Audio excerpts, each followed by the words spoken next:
नमस्कार दोस्तों, स्वागत है आपका एक और घटना में। दोस्तों, यह घटना होली के दिन की मानी जाती है। दोस्तों, यह होली के पर्व पर बहुत बड़ी दुख घटना के रूप में मानी जाती है। दोस्तों, मैं इसके बारे में विस्तार से आपको समझाने की कोशिश करूंगा। दोस्तों, वीडियो को लाइक करना है, चैनल को सब्सक्राइब करना है एक बच्चे के लिए। दोस्तों, मैं बात कर रहा हूँ स्टार्ट। दोस्तों, मैंने गूगल से एक सवाल किया कि इस दुनिया में सबसे स्वच्छ और साफ चीज़ क्या है, क्या वस्तु है। तो उसने जवाब दिया दोस्तों कि इस दुनिया में सबसे ज़्यादा साफ वस्तु जो है वो जल है और साथ ही प्रकाश है। प्रकाश का इस्तेमाल हम किसी साफ सफाई के रूप में नहीं कर सकते, लेकिन जल का इस्तेमाल हम हमेशा साफ सफाई के रूप में करते हैं, क्योंकि उससे ज़्यादा स्वच्छ कोई हो ही नहीं सकता। हमारे हाथ गंदे हो दोस्तों, हमारे कपड़े गंदे हो जाए या शरीर गंदा हो जाए या कुछ भी गंदा हो, तो उसे साफ करने के लिए हम इस्तेमाल करते हैं पानी का। पानी अगर किसी इंसान के ऊपर वो भी साफ सुथरा हो और वो गिर जाए तो उसे इंसान को नापक तो बिल्कुल भी नहीं होना चाहिए। ऐसे ही एक महिला के ऊपर थोड़ा सा पानी गिर जाता है और उस महिला के दिमाग में उसकी यह बात आ जाती है कि उसके जो कपड़े हैं वह पूरी तरह से नापाक हो गए हैं, यानी कि गंदे हो गए हैं, यानी कि अब वो नमाज नहीं पढ़ सकती है, क्योंकि वह मुस्लिम महिला थी, इसलिए वो नमाज अदा नहीं कर सकती है। वह महिला तब यह बात सोच रही है जब उसके घर के अंदर कपड़ों की रंगाई का काम होता है।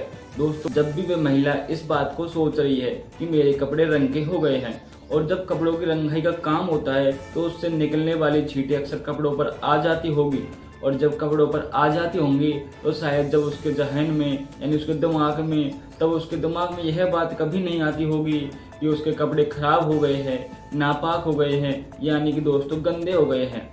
जहन में सिर्फ एक ही बात थी, यानी कि दिमाग में सिर्फ एक ही बात आती थी, जो पानी पहले गिरा हुआ है, अभी जो गिरने की बात आ रही थी वो पानी होली के पर्व का पानी था। यानी दोस्तों, हिंदू धर्म का सबसे अच्छा धर्म होली यानी पर्व का पानी था, और उस पर्व के पानी से उसके कपड़े ऐसे नापाक हो जाते हैं, यानी कि थोड़े बहुत गीले या गंदे हो जाते हैं। दोस्तों, इतनी सी बात के ऊपर उसने ऐसा शोर मचाया, ऐसा ड्रामा किया, उसने ऐसा ड्रामा किया, केवल खुद का घर बर्बाद हो जाता है, बल्कि जिस घर में उसने शोर मचाया था, जिसके लिए उसने उंगली उठाई थी, उस घर में भी एक जिंदगी हमेशा के लिए शांत हो जाती है दोस्तों। और इस घटनाक्रम की गूंज फिर चारों तरफ फैल जाती है, जैसे मानो आग की तरह। लोग सोचने पर मजबूर हो जाते हैं। पुलिस जब उस महिला को गिरफ्तार करने के लिए तमाम दाव से कोशिश करती है, तब महिला जाकर छुप जाती है, और छुप जाती है, पुलिस के सामने जाती है, हाथ जोड़ते हुए बस एक ही बात कहती है, मुझसे बहुत बड़ी गलती हो गई, मुझे माफ़ कर दो। काश के समय को रिवाइंड करने वाली, यानी कि समय को वापस लाने वाली कोई मशीन बनी होती, काश कि इस समय को वापस करने का कोई ऐसा ताकत शक्ति होती, तो समय वापस पीछे आ जाता और उस पीछे जाने वाले उस गलती को सुधारा जा सकता था। लेकिन यह गलती ऐसी हो गई है कि इसको कभी सुधारा नहीं जा सकता है दोस्तों। लेकिन इससे एक सबक लिया जा सकता है कि भविष्य में कोई भी ऐसी गलती फिर से ना हो। नमस्कार दोस्तों, राष्ट्रीय राजधानी दिल्ली में एक थाना है उत्तम नगर, और उत्तम नगर थाना क्षेत्र में एक रोड पड़ता है हस्तसाल रोड। हस्तसाल रोड में एक जो कॉलोनी होती है उसका नाम होता है जे कॉलोनी। वो इलाका है, यह करीब 7 साल की बच्ची होती है उसमें, और यह बच्ची 4 मार्च 2026 की शाम को, जब सब लोग अपना अपना होली का पर्व मनाकर साफ सुथरे कपड़े पहनकर रोड पर इधर उधर घूम रहे थे, यानी कि होली के दिन की शाम की बात है। उसे 7 साल की बच्ची के दिमाग में एक छोटी सी खुराफती आती है, यानी सोच आती है। उसके पास गुब्बारा होता है दोस्तों, उस गुब्बारे के अंदर पानी हुआ होता है। वो अपनी दूसरी मंजिल पर खड़ी हुई थी, उसका खुद का मकान था, उस पर दूसरी मंजिल यानी 2 मंजिले मकान पर खड़ी हुई थी, और छुप कर अपनी ताऊ जी को देख रही थी, अपने ही ताऊ जी को देख रही थी। ताऊ जी को देखते देखते उसके मन में एक ख्याल आ जाता है दोस्तों, होली के पर्व के कारण, कि क्यों न ताऊ जी के ऊपर एक बार गुब्बारा फिर से मारा जाए। और जैसे ही ताऊ जी को गुब्बारा लगेगा, वो उसे डांटेंगे, फटकारेंगे, लड़ाई लड़ेंगे, क्योंकि वो कह देगी कि ताऊ जी बुरा न मानो, होली है। कुछ उसका इसी तरह से कुछ ऐसे दिमाग में चल रहा था। उसके अपने ताऊ जी को देखा, और देखने के बाद उसने गुब्बारे का एकदम से निशाना सही लगाया, और निशाना बनाने के बाद जैसे ही ताऊ जी को मारती है, तो वो गुब्बारा जब दूसरी मंजिल से नीचे आता है, तो दोस्तों वो गलती बस दिशा बस वो दूसरी मंजिल से नीचे आता है, तो वो अपनी दिशा भटक जाता है, और ताऊ जी को गुब्बारा लगता ही नहीं है दोस्तों। वो सीधा सड़क पर जाता है, सड़क पर जाने के बाद फूट जाता है। फूटने के बाद उसके अंदर जो पानी था वह इधर उधर फैल जाता है, इसी बीच में एक सायरा नाम की मुस्लिम महिला होती है। वो सायरा नाम की महिला अपने ही रिश्तेदारों के घर की तरफ जा रही थी, तो उस गुब्बारे से निकली हुई कुछ पानी की छींटें उस महिला के ऊपर दोस्तों जा गिरती है। और जैसे ही वो गिरती है तो उस महिला ने पानी को देखा, पानी को देखते हुए उस व्यक्ति को भी देखा, उसको देखा। उसके बाद वह ऊपर से आने वाले उस गुब्बारे की तरफ देखा कि आखिरकार किसने फेंका है। सामने उसकी नज़र पड़ती है एक बच्ची पर, जिसकी उम्र ज़्यादा नहीं थी दोस्तों, करीब करीब 7 साल के आसपास रही होगी दोस्तों। उस बच्ची को देखा और देखकर सीधे उसके मुंह से बस एक ही बात निकलती है दोस्तों, सुबह से शाम हो गई है, लोगों की आखिरी अभी तक खत्म नहीं हुई है, समाप्त नहीं हुई है, कब तक यह ड्रामा करोगे। इस तरह की बात कही उसने। उस बच्ची के जो ताऊजी है वो पास में खड़े हुए थे दोस्तों। वो थोड़े दूर जाते हैं क्योंकि वाकई गलत हुआ था, उन्हें ऐसा एहसास होता है। वो हाथ जोड़ते हुए कहते हैं कि बहन जी गलती हो गई बच्ची से, आप जाने दीजिए, कोई बात नहीं है, मैं इसकी तरफ से खुद माफ़ी मांग रहा हूँ एक बुजुर्ग होकर भी। लेकिन उस महिला को शांति नहीं हो रही थी दोस्तों।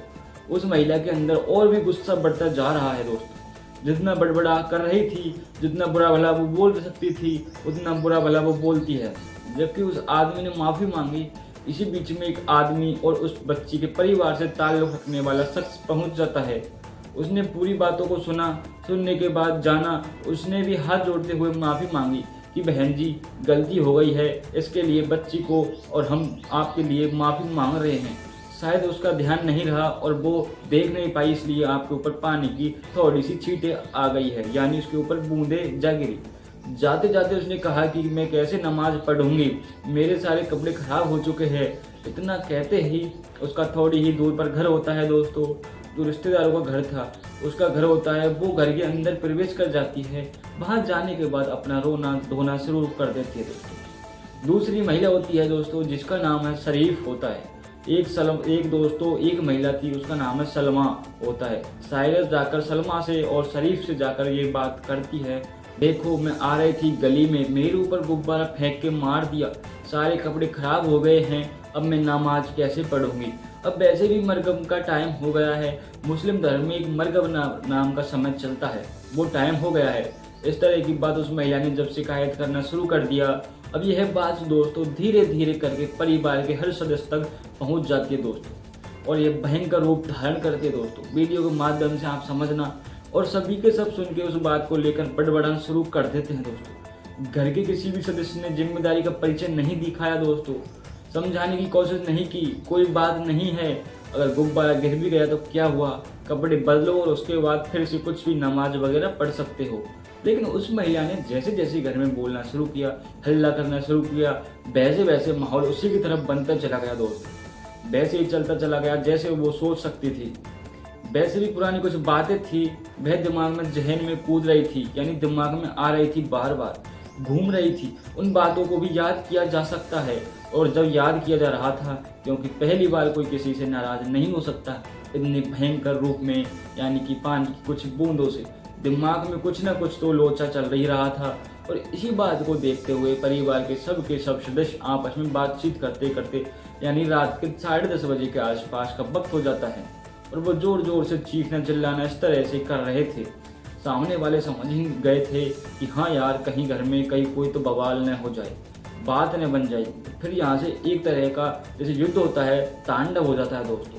इस तरह का युद्ध जैसा तांडव मचने लगता है दोस्तों। छोटे छोटे मकान है, संकीर्ण तंग गलियां है, यानी छोटी छोटी गलियां है। तो लोग भाग के भी निकले तो लोगों को एक दूसरे से बचना पड़ेगा, यानी कि सकड़ी गली होने के कारण डबल आदमी उसे पार नहीं हो सकते। इतनी तंग गलियां है दोस्तों, वहाँ छोटे छोटे मकान है। वहाँ ये आवाज़ अगर यहाँ से निकलती है तो दूसरे घर में पहुँच ही जाएगी।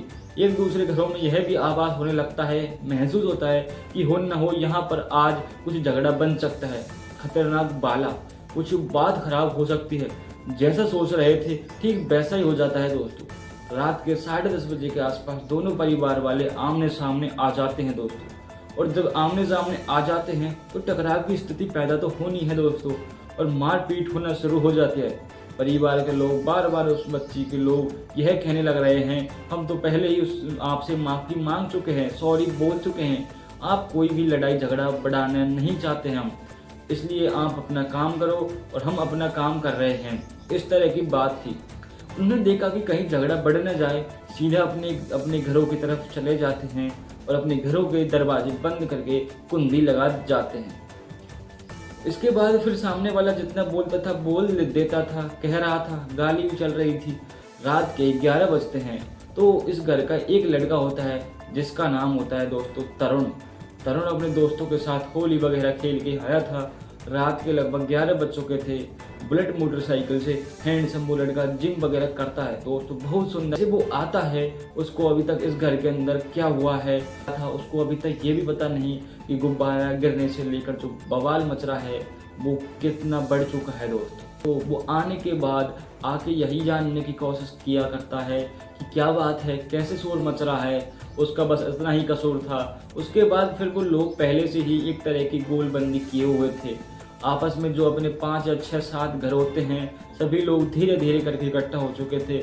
यहाँ से जो भी 10 या 12 लोग रहे होंगे वो तरुण को देखते हैं दोस्त। तरुण को देखने के बाद इससे पहले तो वो कुछ बात करते हैं और इस बात ज़्यादा बढ़ने लगती है कि किसी के हाथ में तो क्रिकेट का बैट होता है, किसी के हाथ में लाठी होती है, किसी के हाथ में डंडा होता है, किसी के हाथ में दोस्तों लोहे की रॉड होती है। और उसके बाद फिर यहाँ हमला करना शुरू कर देते हैं दोस्तों। निशाना था तरुण कुमार। तरुण कुमार को कुछ पता भी नहीं था दोस्तों कि क्या चल रहा है। उसको मारना शुरू कर देते हैं, पीटना भी शुरू कर देते हैं। और जब मार रहे थे, पीट रहे थे, शरीर का कोई ऐसा हिस्सा शायद नहीं रहा होगा जहाँ उसे मारपीट ना की हो। उधर जो उसके चीखने चिल्लाने की आवाज़ उसके परिवार के उसके घरों तक पहुँच रही थी दोस्तों।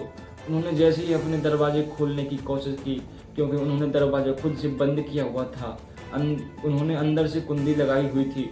जब अंदर से कुंडी लगी हुई थी दोस्तों तो खोलते हैं तो पता चलता है कि यह कुंडी उन्होंने तो खुद अंदर से लगाई थी, लेकिन कोई कुंडी को बाहर से लगा के चला गया है। उन्होंने खोलने की भी कोशिश करे तो शायद वो नहीं खुलेगी, या तो दरवाजा तोड़ना पड़ेगा। और जब तक दरवाजे तोड़ने की नौबत आती है दोस्तों, खोलने की नौबत आती है, तब तक तरुण कुमार पर बहुत बड़ी मात्रा में हमला हो चुका था दोस्तों। उसको गंभीर चोटें आ जाती है दोस्तों। और इसी बीच में किसी ने अपनी आंखों से देखा कि एक सिल्ली जैसा एक पत्थर होता है, पत्थर को उठाया जाता है। उठाने के बाद पूरी ताकत से तरुण के सीने पर मार दिया जाता है। वो और भी गंभीर हो जाता है दोस्तों, यानी कि खून से लथपथ हो जाता है। उसकी चीखने की आवाज़ें घर वालों तक पहुंच जाती है। अब जब लगने लगता है कि तरुण की हालत बहुत ज़्यादा ख़राब हो चुकी है, जो आरोपी होते हैं, मारने वाले होते हैं, तुरंत ही वे अपने अपने घरों में जाकर छुप जाते हैं। इसी बीच में तरुण को गंभीर अवस्था में यहाँ से सीधे हॉस्पिटल की तरफ ले जाने की कोशिश कर रहे थे। और किसी ने कई बार कोशिश की 112 नंबर पर पुलिस को फ़ोन कर दीजिए ताकि पुलिस आ जाए। तंग गलियाँ है दोस्तों और मकान भी छोटे छोटे हैं। आबादी दोस्तों घनी है और घनी आबादी में खासकर जो नीचे वाले हिस्से में होते हैं वो नॉर्मली फ़ोन काम नहीं करते हैं। उसके लिए अच्छे से टावर या नेटवर्क चाहिए, लेकिन नेटवर्क वहाँ पर ठीक से आ नहीं रहे थे और 112 नंबर पर कॉल लग नहीं रही थी। फिर भी पुलिस के पास फ़ोन पहुंच जाता है, लेकिन जब पुलिस आती है तब तक बहुत देर हो चुकी होती है दोस्तों। और कई लोग दोस्तों घायल भी हो चुके होते हैं। बीच बचाव के चक्कर में तरुण को जब नज़दीकी हॉस्पिटल में एडमिट कराया जाता है, दिन निकलता है दोस्तों, यानी कि 5 मार्च 2026 की सुबह हो जाती है दोस्तों। सुबह होते ही यह पता चलता है कि तरुण अब इस दुनिया में नहीं रहा है दोस्तों, यानी कि दोस्तों मर चुका है। तरुण का मरना होता है। तरुण की बातें जब लोगों तक पहुंचना शुरू हो जाती है तो लोगों को यकीन नहीं हो रहा था कि एक छोटी सी बच्ची के हाथ से छूटे हुए उस गुब्बारे से निकली पानी की कुछ बूंदों से सायरा मुस्लिम के कपड़ों पर गंदे हो जाते हैं। उसने ऐसा शोर मचाया कि पूरे घर वालों और परिवार वालों को इकट्ठा करके उस लड़के पर हमला करा दिया जाता है दोस्तों। वो लड़का हैंडसम लड़का होता है, ऐसा भी परिवार के लोगों का कहना है ऐसा भी परिवार का लोगों का कहना है कि उनकी खूबसूरती से, उसके कदकाठी से, उसके देखने वाले वो जो घर के परिवार होते हैं ना, आपस के लोग बहुत ज़्यादा जलते हैं। यानी कि पड़ोसी लोग होते हैं वो उसकी कदकाठी, उसके शरीर को देखकर बहुत चिढ़ते थे कि ये इतने सुंदर क्यों है, हम इतने सुंदर क्यों नहीं है। इसी तरह की बात बनती है दोस्तों। अगले दिन जब हंगामा होना शुरू होता है तो घर वाले, परिवार वाले यह बात कहने के लिए पुलिस से लगातार कोशिश कर रहे थे, लेकिन ऐसा दावा भी किया जाता है कि शुरुआत में पुलिस का वो रुख नहीं था, वो रोल नहीं था जो रुख होना चाहिए था। पुलिस का रुख तब आगे बढ़ने लगता है जब एक्स जस्टिस फॉर तरुण के नाम से लगातार ट्रेंड जो था, यानी कि न्यू ट्विटर पर तरुण फॉर के नाम से एक ट्रेंड हैशटैग स्टार्ट हो जाता है। वह टैग जो था वह ट्रेंड करने लगता है। हर जगह यह बात पहुंचने लगती है। यह दिल्ली ही नहीं बल्कि आसपास के प्रदेशों में तक बात पहुंच जाती है, बल्कि पूरे भारत भर में यह बात बुरी तरह से सोशल मीडिया पर फैल जाती है, जैसे मानो आग की तरह। किसी एक लड़के को किस तरह से बुरी तरह से मारा जाता है, पीटा जाता है, इस लड़के के साथ किस तरह की घटना को अंजाम दिया गया है, फिर लोग इकट्ठा होना शुरू हो जाते हैं और यह तारीख आ जाती है दोस्तों 6 मार्च को बड़ी संख्या में लोग इकट्ठा होते हैं, थाने पर जाकर घेराव कर देते हैं दोस्तों। घेराव करने के बाद मांग करते हैं कि जितने भी आरोपी है इन आरोपियों को किसी भी कीमत पर बख्शा न जाए, इनके खिलाफ कड़ी से कड़ी कार्रवाई होनी चाहिए। इससे पहले कि पुलिस को कोई कार्रवाई करनी चाहती है, बहुत सारे जो लोग हैं वो इकट्ठा थे पहले थाने पर, फिर जो घर की तरफ चले जाते हैं दोस्तों, वो इकट्ठे लोग घर तक पहुंच जाते हैं और उसी में से कुछ भीड़ का हिस्सा बताता है दोस्तों कि यह जो घर है वो फला व्यक्ति का घर है। इसके घर के बाहर जो कार खड़ी है वही आरोपी की कार है दोस्तों। तुरंत ही उस कार के अंदर आग लगा दी जाती है दोस्तों। एक और मोटरसाइकिल होती है, उस मोटरसाइकिल को भी अपनी आग चपेट में ले लेती है और यह आग जब तक विकराल रूप धारण कर लेती है जब तक कि पुलिस कहीं ना कहीं जाकर नींद टूटती है, यानी कि पुलिस वो सोई होती वो जागने की फिराक में आ जाती है। जो टैग था वो ट्रेंडिंग में चलने लगता है। जब जाके पुलिस की नींद टूटने लगती है, पुलिस भी मौके पर पहुंचती है और मौके पर आने के बाद उस आग को काबू करने की कोशिश करती है, लेकिन तब तक कार जलकर राख हो चुकी थी। अब कहीं और आग बड़ा रूप धारण न ले ले, इसीलिए यहाँ पर आरएएफ की इतनी तैनाती कर दी जाती है। साथ ही दिल्ली की पुलिस की बाहरी पुलिस यहाँ पर तैनात कर दी जाती है। बड़े बड़े अधिकारियाँ एकदम से सक्रिय हो जाते हैं, वहाँ पर आ टूटते हैं दोस्तों। उनको डर था कि बात कहीं बढ़ न जाए और फिर जब दबाव पड़ने लगता है तो पुलिस वाले पहली बार में 4 लोगों को गिरफ्तार करती है दोस्तों, जिसमें एक नाबालिग होता है और 3 बालिग होते हैं। फिर जैसे जैसे यह रूप और बढ़ रहा था, अब सोशल मीडिया पर काम करने वाले लोग हो या फिर इलेक्ट्रॉनिक मीडिया में काम करने वाले हो, रिपोर्टर्स हो या फिर प्रिंट मीडिया में काम करने वाले हो, क्योंकि जिसके हाथ में मोबाइल है वो सभी एक तरह से कह सकते हैं कि पत्रकार है। वीडियो बन रही थी, सोशल मीडिया पर वायरल हो रही थी अलग अलग तरह की वीडियो। फिर जब एक फ़ोटो भी वायरल होने लगता है तरुण कुमार का, तो तरुण कुमार 26 साल की उम्र में जो डिजिटल का कार्य यानी कोर्स सीख रहा था और भाई और उसका एक बहन भी होती है दोस्तों। ये सिर्फ 3 लोग थे अपने परिवार में, और जब उसके मारे जाने की खबर फैलती है परिवार का रो रो के बुरा हाल हो जाता है दोस्तों। परिवार के जो लोग अपने दर्द अपनी परेशानियां बयां कर रहे थे यानी दिखा रहे थे, और वीडियो जब वायरल होती है तब जाके मामला और भी ज़्यादा हाईलाइट हो जाता है। पुलिस के सामने कहीं ना कहीं अब ये बात बहुत ज़्यादा स्थिति विकराल रूप धारण कर रही थी, यानी कि भयंकर रूप में दोस्तों फैल रही थी। और जैसे जैसे वक्त आगे बढ़ रहा था वैसे वैसे गिरफ्तारियों की संख्या भी बढ़ती चली जा रही थी, यानी कि बहुत सारे लोग गिरफ्तार हो चुके थे। पहले दोस्तों निजामुद्दीन को गिरफ्तार किया जाता है, उसके अपने भाई होते हैं, एक का नाम होता है अमरुद्दीन और दूसरे का नाम होता है दोस्तों जिम्मामुद्दीन। तीसरा बेटा होता है दोस्तों उसका नाम होता है कुरुमुद्दीन होता है। इसी बीच में जो अमरुद्दीन है, अमरुद्दीन का भी 3 बेटे होते हैं दोस्तों। एक बेटे का नाम होता है मुजफ्फर और दूसरे बेटे का नाम होता है मुश्ताक और तीसरे बेटे का नाम होता है दोस्तों ताहिर होता है। इनको भी पुलिस गिरफ्तार कर लिया जाता है और नाम सामने आते हैं इमरान और बंटी। इमरान का बेटा होता है दोस्तों बंटी। इमरान में बंटी को भी गिरफ्तार कर लिया जाता है। कुल मिलाकर जितने भी थे ये सभी लोग 8 लोग थे और गिरफ्तार हो चुके थे दोस्तों। एक परिवार में बाप बेटे एक साथ कत्ल के लिए तैयार हो जाते हैं एक महिला के कहने पर, और 8 लोग गिरफ्तार होने के बाद फिर पुलिस पर यह भी चारों तरफ से दबाव पड़ने लगता है। वो योगी वाला जो पैटर्न है वो दिल्ली में भी चलना चाहिए, जो उत्तर प्रदेश में चलता है वही पैटर्न दिल्ली में लागू होना चाहिए। दिल्ली में कभी इससे पहले वो पैटर्न लागू नहीं हुआ था, कभी चला ही नहीं था। अब पुलिस के पास बहुत सारे सवाल थे कि आखिरकार करे तो क्या करे। जब ट्रेंडिंग में चलने लगता है, हर कोई मांग करने लगता है या तो इनकाउंटर किया जाए, नहीं तो आरोपी को घर गिराने जाने चाहिए। जब बात घर गिराने की आ जाती है, जब तक गिराने के लिए जो अमरुद्दीन होता है और उसका बेटे ने मिलाकर एक 4 मंजिला बहुत खूबसूरत मकान बनाया हुआ था। बात आ जाती है घर गिराने की, यानी कि बेलडोजर चलाने की। दोस्तों उस मकान को पर जो फीता लगा जाता है, उस मकान पर एक इंची टेप से मापा जाता है, फीता लगा दिया जाता है फीता लगा जाता है एमसीडी की टीम ने। दोस्तों यह भी प्रशासन की टीम आ जाती है और प्रशासन की ओर और एमसीडी की टीम ने आने के बाद यह देखा कि यह अब नक्शे के विपरीत कितना बना हुआ है, यानी कि वो मकान था वो नक्शे के बिल्कुल विपरीत बना दिया। कितना इलीगल बना हुआ है, कितना लीगल बनाया हुआ है। 4 मंजिल से ऊपर धीरे धीरे करके तोड़ते हुए लेके आते हैं, यानी कि उस मकान को तोड़ना स्टार्ट करते हैं क्योंकि वह इलीगल तरीके से बना हुआ है। और जितना भी अवैध रूप से बना हुआ है उस अवैध रूप से बने हुए मकान को गिरा दिया जाता है दोस्तों। फिर पब्लिक का फिर से रिएक्शन आने शुरू हो जाता है और यह रिएक्शन ऐसा होता है दोस्तों कि अभी तक दिल्ली के इतिहास में जब से देश आज़ाद हुआ है शायद ऐसा कोई कार्रवाई या बिल्डोजर नहीं चला है। इस तरह की बातें चलने लगती है, आपस में कहने लगते हैं, लेकिन कहने वाले फिर यह भी कहते हैं कि जो हुआ है इसमें भी संतुष्टि हमको नहीं है। जो मरा है उसको भी मरने के बदले में एक को ज़रूर मारा जाना चाहिए, यानी कि उसका इनकाउंटर किया जाना चाहिए। जिसको दोषी माना गया है उसका इनकाउंटर किया जाना चाहिए उत्तर प्रदेश के पैमाने पर, यानी कि बिल्डोजर के पैमाने पर मकान को गिराना चाहिए। उसी प्रकार से इसके बदले, इस मरे हुए व्यक्ति के बदले इसको भी मारा जाना चाहिए।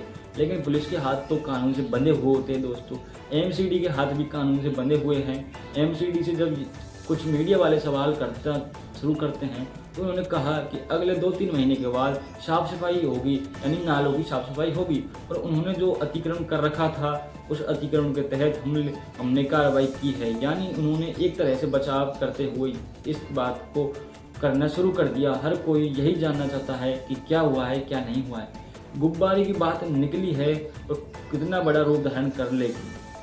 और यह हाल तब तक होता है जब दोनों ही परिवार, चाहे वो तरुण का परिवार हो या फिर मारने वाले अमरुद्दीन का परिवार हो, और जो उनका बेटा होता है मुजफ्फर उनका परिवार हो। ये राजस्थान प्रदेश के दोस्तों रहने वाले होते हैं। जो मुस्लिम परिवार है वो राजस्थान के अलवर शहर के रहने वाले होते हैं। और जो हिंदू फैमिली होती है, जो हिंदू राष्ट्र वाले लोग होते हैं, अरुण की फैमिली होती है और यह तरुण की फैमिली होती है दोस्तों राजस्थान के जयपुर जिले के रहने वाले होते हैं दोस्तों एक ही राज्य के रहने वाले होते हैं, बस जिला थोड़ा थोड़ा अलग होता है दोस्तों। तो यह लगभग करीब 5 या 6 दशक पहले यहाँ पर रह रहे थे। सब कुछ उनके बीच में कोई ज़्यादा अच्छे ताल्लुक भी नहीं थे, बहुत ज़्यादा बुराइयाँ भी नहीं थी, कोई लड़ाई नहीं थी, कोई झगड़ा नहीं था। लेकिन जो तरुण की फैमिली होती है, तरुण की फैमिली यह काम करती है मेहनत मजदूरी का, और जो दूसरी फैमिली होती है वह काम करती है कपड़ों की रंगाई का काम करते हैं। और कपड़ों की रंगाई का काम करने के साथ साथ ही वे अपना रोजगार चलाते हैं, अपना जीवन यापन करते हैं। लेकिन हैरान कर देने वाली बात यह थी, यही मीडिया में बहुत ज़्यादा प्रकाशित हो रहा है, यानी कि ट्रेंडिंग टॉपिक चल रहा है। यही इस पर ट्रेंडिंग भी चलने लगती है कि जो घर लगातार कपड़ों को अलग अलग रंगों में रंगता है, यानी कि रंगाई का काम करता है, और उन रंगने वाले जो केमिकल का इस्तेमाल होता है वो कितना साफ कितना स्वच्छ है, इसके बारे में कुछ नहीं कह सकते।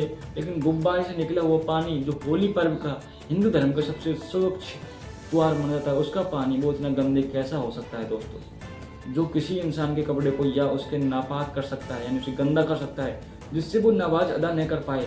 यही बात थी। जब इस पर बात चलने लगती है तो लोगों ने फिर यही अंदाज़ा लगाना शुरू कर दिया, यहाँ गुब्बारे की कोई बात नहीं रही होगी, कुछ ना कुछ पुराना मैटर होगा, कोई झगड़ा होगा। मीडिया ने जब दिल्ली पुलिस से यह बातचीत करने की कोशिश की तो दिल्ली पुलिस ने यह भी जवाब दिया, उन्होंने कहा कि कोई झगड़ा या पुराना मैटर हो सकता है। दोस्तों पुलिस ने यह भी जवाब दिया कि पार्किंग को लेकर, साथ ही कूड़े को डालने को लेकर इन दोनों परिवार को बीच में थोड़ा बहुत विवाद चल रहा होगा। लेकिन जो पीड़ित परिवार है उस पीड़ित परिवार ने साफ इनकार कर दिया, यानी मना कर दिया कि हमारे बीच में ना तो पार्किंग को लेकर कभी कोई विवाद था, ना ही हमारे बीच में विवाद कचरे को लेकर था। अगर पुलिस ने हमारे इन मामलों में पूरी निष्पक्षता से, पूरी ईमानदारी से काम नहीं किया तो वह सड़कों पर उतरेंगे और सीबीआई की जांच की मांग करेंगे। लेकिन अभी तक जो पुलिस की कार्रवाई हुई है उस कार्रवाई से पीड़ित परिवार कहीं ना कहीं संतुष्ट है, यानी कि वो पूर्ण रूप से संतुष्ट नहीं है। लेकिन जो सायरा को गिरफ्तार किया जाता है 9 मार्च 2026 को, उसके साथ शरीफ नाम की महिला को गिरफ्तार भी कर लिया जाता है। उसके साथ सलमान नाम की महिला को भी गिरफ्तार किया जाता है। वो हाथ जोड़ते हुए कहती है कि मुझसे गलती हो गई है, मुझे माफ़ कर दो। जब तक उसे अपनी गलती का एहसास होता है, यानी उसे पता चलता है, तब तक एक ज़िंदगी हमेशा के लिए दोस्तों ख़त्म हो चुकी थी, यानी उसका मर्डर हो चुका था, उसका कत्ल कर दिया गया था। एक घर पूरी तरह से बर्बाद हो चुका है, यानी कि घर गिर चुका है। कई लोगों की ज़िंदगी सलाखों के पीछे गुजरेगी। एक माँ और बाप बेटे अपने हमेशा याद करते रहेंगे। कि वो बेटा कभी वापस लौट कर नहीं आएगा। दोस्तों इस पूरी घटनाक्रम को सुनाने का उद्देश्य किसी को परेशान करना नहीं है, किसी का दिल दुखाना नहीं है, बल्कि आपको जागरूक कराना है, आपको सचेत कराना है। जय हिंद, जय भारत। दोस्तों वीडियो अच्छी लगी लाइक करना और दोस्तों ऐसे ही बने रहना, इसलिए चैनल को सब्सक्राइब